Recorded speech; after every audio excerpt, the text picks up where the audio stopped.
some things you've learned and you think, well, these are 3 things you can do right away, even if you don't get more hours for training? Yeah. Right away. So I think the first tip that I would have, or recommendation even, is in police training, it seems to be highly important to actually put the trainee at the center of their learning experience, right? A lot of times what we have seen in police training, it is still a bit more teacher-based, classroom-based, where the teacher is at the center, the teacher gives the assignments, and the teacher does most of the modeling or the teaching. But it seems to be, from our research at least, to be much more beneficial if the trainee gets the space and the time to explore various options within training. So that is something that I think Great. could be immediately done. Yeah. Second, this might not be an immediate implementation, but I think is still a very relevant recommendation, is the collaboration between science and practice. Welcome again to the Train the Trainer podcast. We were trying to bridge the gap between science and practice. And today I have a conversation with, I hope I spell it correctly, Lisanne, and this is difficult, Kleygrewe? Kleygrewe, yeah. One more time. Lisanne Kleygrewe. Okay, it sounds German. It is indeed German, yeah. Okay, okay. And you're now in Amsterdam at the Free University where you did your dissertation. And your dissertation was called Immersed in Training, Advancing Police Practice with Virtual Reality. Correct. And a great dissertation. There was a lot of VR dissertations. Recently, yes. Yeah, recently there was at the Radboud University, and Raoul Audians was also there. And he's also here, he's your promoter. Yeah. Yeah. Yeah, Okay. so he had a great impact on this work, on this dissertation. Yeah, great. And I see also in your co-promoter, Vane Hutter, also publishes a lot about police training, great stuff. And I also see Mario Staller, who has an unbelievable output and publications. I learned so much from his research. And so we're going to talk about that and your thesis. But first of all, can you give a little bit background, and especially what is your affinity with police training? Yeah, so my background is originally in psychology. Then I moved into human movement sciences and performance psychology. And I was always very fascinated with how people can perform in pressure situation, if that's elite athletes or police officers and military. And then I was always quite captivated how, particularly police, because they have such a different background. They have to make split-second decisions, make the right decisions, and that can have enormous consequences, right? So I've been captivated by that and been wanting to conduct research within that field. I started doing that during my master's that I also did here at the VU with Vane Hutter. We looked at psychological competencies of Dutch police officers. And then after that, looking at, the various different trainings that were conducted within the Dutch police. Yeah, we saw that there's still also opportunities to further advance that. And then that's where virtual reality came in, and where also the project Shop Pros played a big part. That was also part of my dissertation. Okay. When we go to the dissertation, I would like to come back to Shop Pros because there are, for an outsider like me, so many projects going on in VR like Dust, but there are also other programs. So maybe you can shed some light on it. But first of all, the topics we're going to discuss are from your dissertation, and I will give a short explanation. That is Chapter 1, the general introduction. You have some interesting models I would like to discuss. Then we go to police training in practice, where you did a study about the organization and delivery in European law enforcement training agencies. And then we go to the virtual reality training in chapter 3, 4, and 5. But before that, if possible, I would like to ask some yes or no questions. Sure. And I know, of course, that it is not black and white, but we try it. So the first question is yes or no. is virtual reality training a must do in police training? Yes or no? No. No. Okay, thank you. And why not? I think virtual reality training is an absolutely great addition, and if financial resources allow for that, you can do so much more in terms of using training time, simulating various environments, but everything that you can learn in VR, you can technically also do in real life. I think virtual reality is simply a tool that can support and make training more efficient. And if used correctly, I think it can also enhance learning efficacy and the way that people, learn and engage with training.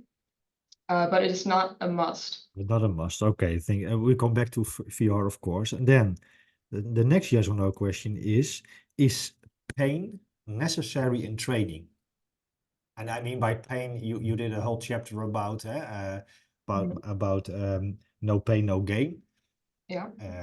And of course, in real life, there is always the threat of pain. And should we also incorporate this in training? Yes or no? No. And the reason for that is simply because you can simulate stress in various situations, right? For us, using a pain stimulus, the idea behind it was to enhance the realism, because obviously, as you just mentioned, in real life, you do have the threat of actually receiving pain stimulus or any other, maybe even lethal consequences from your actions. But we saw, and we will probably get to that, particularly for VR training, it is not necessary because there's generally stress levels can be simulated to be so high that adding a pain stimulus didn't do much in terms of perceived stress. Yeah. Well, great.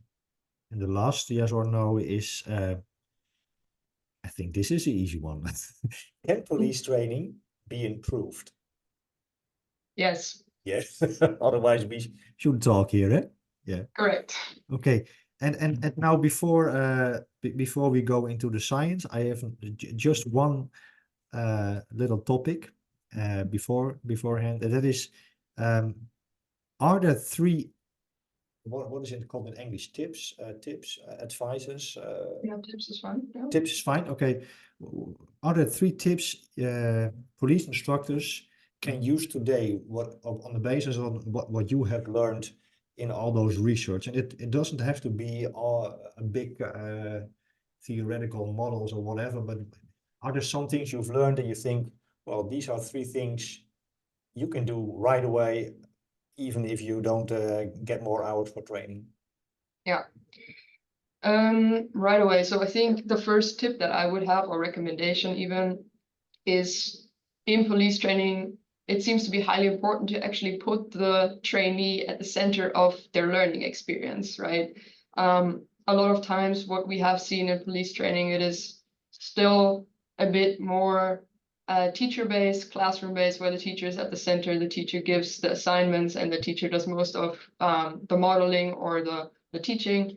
But it seems to be, from our research at least, to be much more beneficial if the trainee gets the space and the time to explore various options within training. So that is something that I think Great. could be immediately done.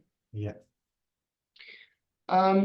Second, this might not be an immediate implementation, but I think is still a very relevant recommendation, is the collaboration between science and practice. What we've seen in improving and moving forward police practice in general has been that if you have strong intermutual collaborations between police trainers and scientists, then it is much easier to create different solutions for whichever problems there are. Bridging the gap between scientific findings and then implementation into practice is much easier if you have this common ground where you share a mutual goal and you actually make an effort to share both of your expertise. So I have expertise only from the scientific side, right? I have no practical experience with what it's like to be in an operational situation. So I need the knowledge of police trainers to actually do my research well, because otherwise, well, it might not be applicable at all. Yeah. So if police trainers and scientists can foster this collaboration in a way that is actually mutually beneficial, and we speak the same language, I think that can move police practice forward immensely. And how far are we with that connection, from your point of view now? Yeah, I think within the Netherlands, due to the work that Raoul Audians and Warner Hutte have done, we have connections and very good and close connections to a variety of different police training centers and the police academy. So I think that has been on an individual level that they have made an effort to reach out and build these connections. And I think there's always been police trainers who have invested a lot in these connections. And those have been the most fruitful, I think, for us, because we are then more able to go into the field with them and do research in such a way that is actually representative of what real police practice is like, right? Like we get to do our research in the field with them rather than sitting here in a lab and doing it in very far away from practice. So I think there's still improvement as always, and I'm not sure how that is on a more international level. But our connections here within the Netherlands, I think that's moving forward really nicely due to the efforts that have been done from scientists here at the VU, but also from really enthusiastic police trainers. And regarding the last point, is what you're saying then also that that we and my colleague police trainers, they can also be proactive and make contact with researchers. Is that a good way to go for them too? Yeah, absolutely. I think this is also one way that is for us really nice to learn about practice, is when people from the police actually reach out with problems that they need to be solved. Sometimes we come up with things that we find relevant based on some theoretical backgrounds, but if we see or if somebody reaches out to us with a problem in practice, I think that fosters the relationship even more, and we can then see, okay, is there something that we already know that can solve this, or do we need to actually invest research into this to find out if we can make practice better from a really practical problem? So, and this maybe this fits in with the tips we already spoke of, because it seems to me a small step. The implementation is maybe bigger, but they can also try. Great. Do we have a last one before we go into the science? A last one. I think one of the also training-wise most relevant points is, this is now a fancy term, but it's constructive alignment, right? So what we want to do in police practice is to make sure that our learning goals are at the center of what we do in training. So if our learning goal is, okay, we want to improve shooting practice and weapon handling on the shooting range, then we want to make sure that our training is aligned, that our delivery of the training is aligned with this goal, and also that this goal in and of itself fits into the larger training framework that we have within the police. So this alignment between learning steps, learning outcomes, and learning goals is also something that I think just needs to be at the forefront of attention when you're designing training lessons. Yeah, great. It's I work in physical education at the Academy of Physical Education, and this is also a big part of our struggle, that keeping things a little bit aligned. Okay, well, thanks. Well, these are enough steps to take. Definitely a lot of steps, and that's also referring to your question: can we improve police training? And definitely yes. Yeah. Well, then we go into chapter 1, and where you line out your how do you call it? Your approach, the episteme. I cannot understand. Talking to English, epistemology. Can you please do it better? So you come with some great models. One model is the integrated model of perceptual, motor, performance, and anxiety. I will do it one time more slowly. The integrated model of perceptual, motor, performance, and anxiety, which was developed by Nieuwenhuis and Audians. I also talked with Raoul about it. I've always thought about it as a very practical model, because it just outlines how stress or anxiety influences the interpretation, decision-making, and real behavior. Why did you choose that model? And what is the beauty of it? Strength. So I think because we were wondering how we can use virtual reality and how because we are trying with our virtual reality research that we've done, we've been using systems that encompass perceptual motor skills, right? So we try to enable whole body movements. And if you do that in stressful situations, you generally get stress reactions that also impact your movement abilities, your decision-making abilities. So this model applies very much to that. And that's also the reason why this is a theoretical foundation of this dissertation, because we wanted to see, okay, a lot of research has been done from Newhouse and Audience on how this model applies in scenario-based police practice. And we wanted to see, is that still the same if we do it in virtual reality? Because obviously virtual reality has different capacities and might be used differently. So we were curious if we look at this model, what implications there might be for virtual reality training. Can you please summarize it? What is the model saying for, and what can police trainers pick of it? What is it predicting or saying? Yeah. So in a nutshell, I would argue that basically in this model it says that if you're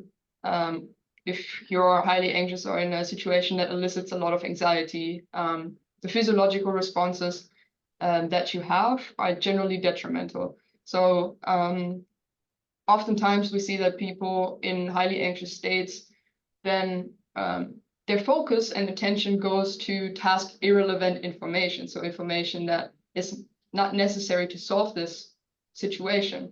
And that's problematic because we want people to focus on information that is necessary for them. So for instance, if we have a case where somebody shows up with a weapon in their hand, what do we need to focus on that is relevant for us to solve this? What do we need to look at?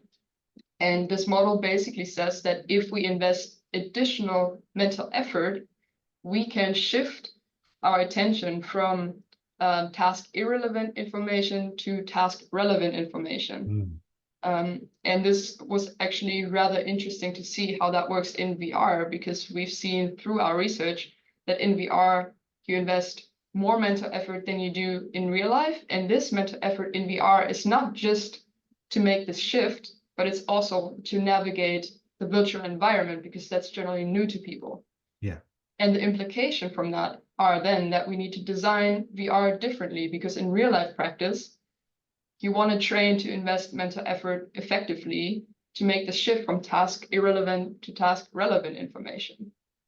So for VR, these implications are different, and maybe we'll get to that later as well if we talk about some chapters. Yeah.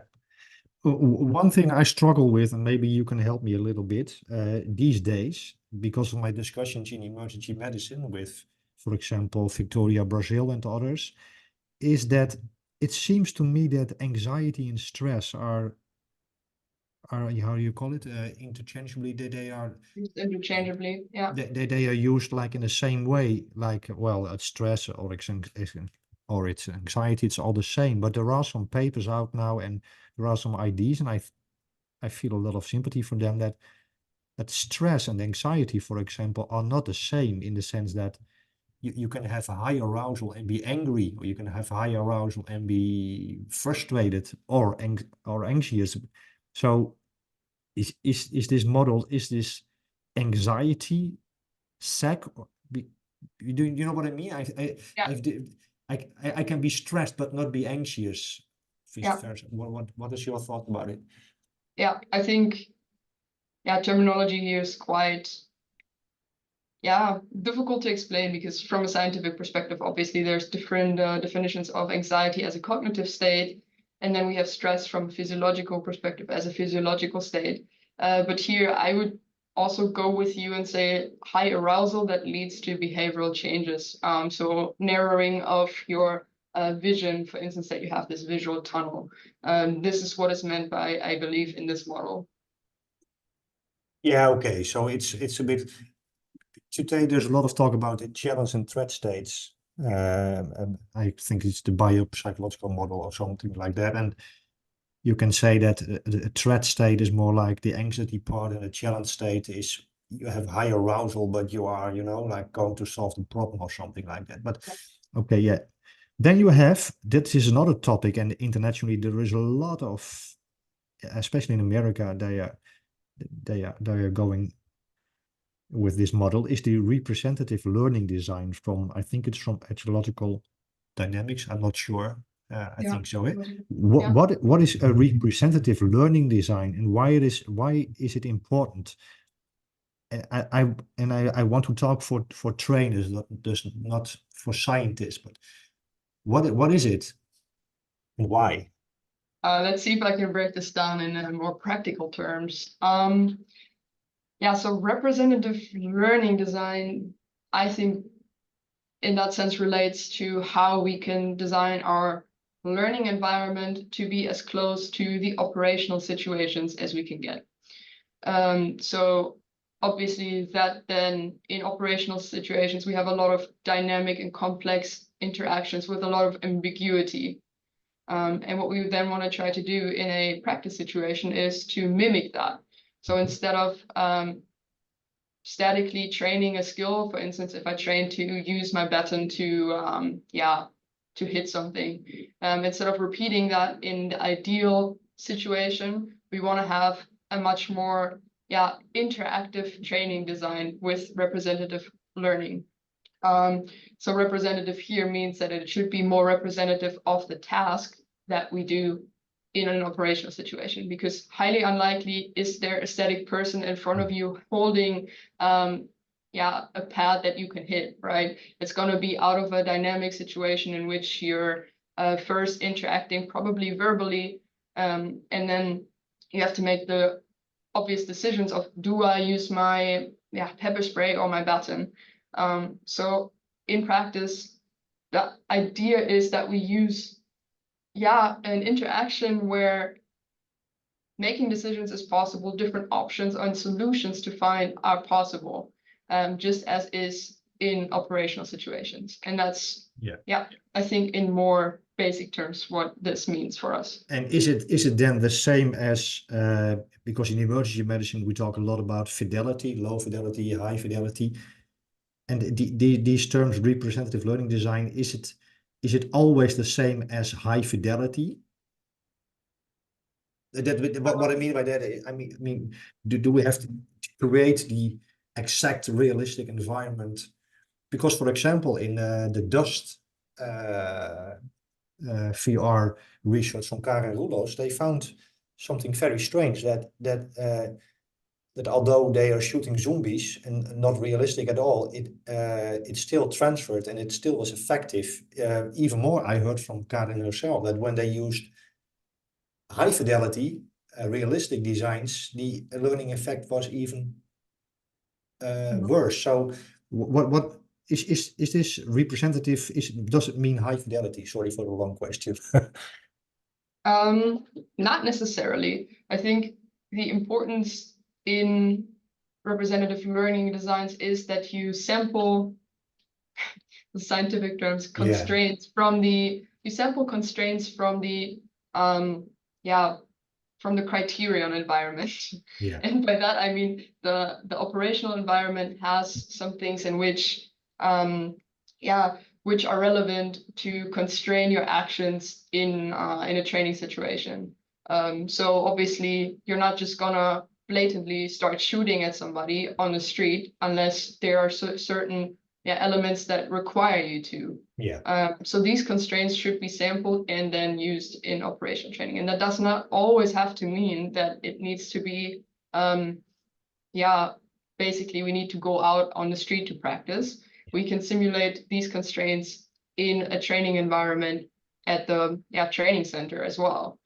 So it doesn't always need to be the most high fidelity situation. And what I learned from Professor Roels was also she talks about, for their goal, and we talked about constructive alignment, for their goal of triggering arousal and learning to cope with it, their program was enough. So it was not meant to make all kinds of realistic actions, but just for that purpose. So it depends. You were basically saying the same. It depends on the goal you're. Yeah. Then you have one more very interesting model you use, the cognitive load theory. Yeah. This is, of course, about working memory, and yeah, well, this has huge implications for teaching, but also in real life. Eh? So, what is for trainers? What is cognitive load theory, and why is it important?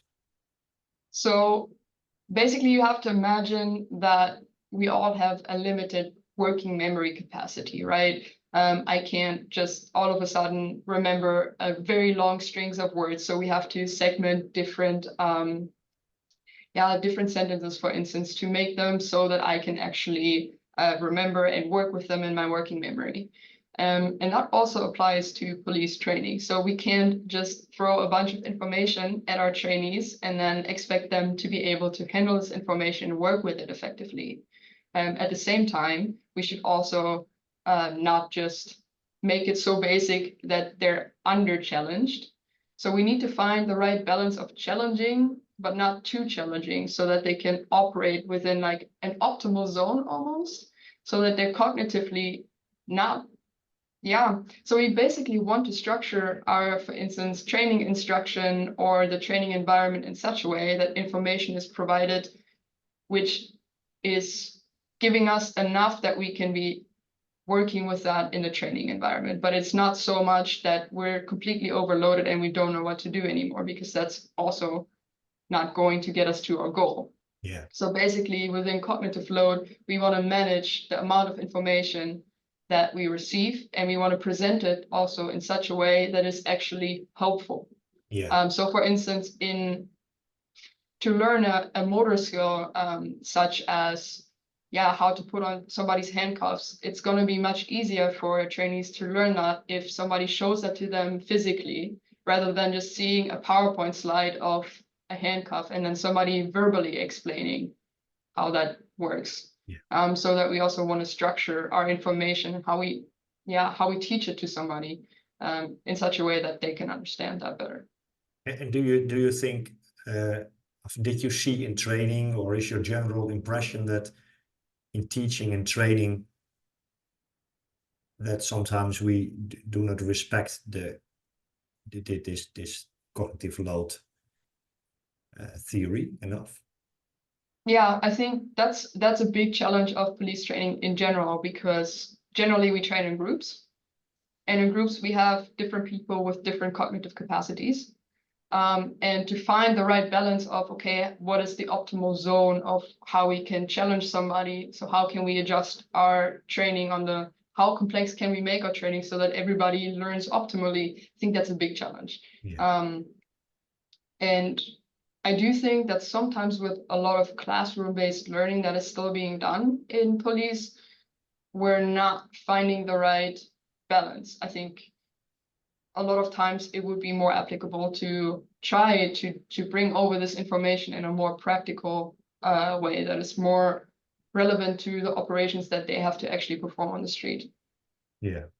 Yeah, I think, and when I give my how do you call it, presentations at the University of Applied Science, I sometimes have PowerPoints of which I think these are so bad. They are so overloading my students. We have 4 minutes left for part one, so maybe it's nice to see how this cognitive load theory fits into your VR research. But I think you already touched about a little bit, that VR can be cognitively demanding. Let's say. Yeah. Yeah. So what we see a lot of times, particularly so in RVR training, it is based on high risk situations. So generally we simulate situation in which the police officers have to go in and they have to solve a situation in which there's an active shooter, for instance. Then in the background they hear a lot of sirens and see blue light. And obviously that is very challenging for somebody to deal with, because that's not just generally what police officers do. So that in the first instance is already cognitively very demanding. But from research and in the field of VR, we already also see that just getting used to the virtual environment is also cognitively demanding. A lot of times, wearing the gear for the first time, learning how to use it, what are my options, how do I move properly, how does my vision function when I turn? And that in and of itself is something that adds to the working capacity that we have. And that's also something that we have to manage. And we can do that with good virtual reality design and other instructional methods. But it is something that needs to be considered, particularly in virtual reality training. Yeah, so you have a double load, so to speak. Yeah. Okay, so that's important. That's important for if you're going to use VR training, which is used in police academies right now. Is what you're saying? Be careful because it is an extra cognitive load. So and get people used to it. Yeah, so basically there's different ways that you can minimize this extraneous cognitive load, which is called the cognitive load that is not necessary for the task at hand that we're trying to solve. It's not benefiting the learning objective. So that's the navigating the virtual environment. Learning to do that is not necessary for us to solve the goal per se. So we want to try to reduce that by previously, before we even go into the training, by trying to, for instance, create instructional, small instructional scenarios where people can go into the VR and they can just use their tools. They can see, okay, this is how that works. This is how I move in a tactical formation in VR. What are my distances? So that we have a little bit more experience, and then we can get used to just this part of VR first before we start immediately going into the scenario. Yeah, it's great, and I've experienced it myself also because I was put in VR situations a lot of times, and then you get those things on, and I'm Yeah. I'm totally overloaded, not even close to doing my task. Yeah, and that's a big issue. I mean, it's Yeah, not just also the vision and the things that you see, but just yeah, the gear in and of itself yeah, feels very different from your yeah, normal things. Sometimes having these goggles on is just a lot heavier than your normal things, so you have to yeah, just adjust everything. So yeah, yeah. yeah, I think it's very important to have some time previously to get used to that. Great. So thank you for part one, and we will go to part two Yeah, in a minute, and going into chapter 2 and some other chapters.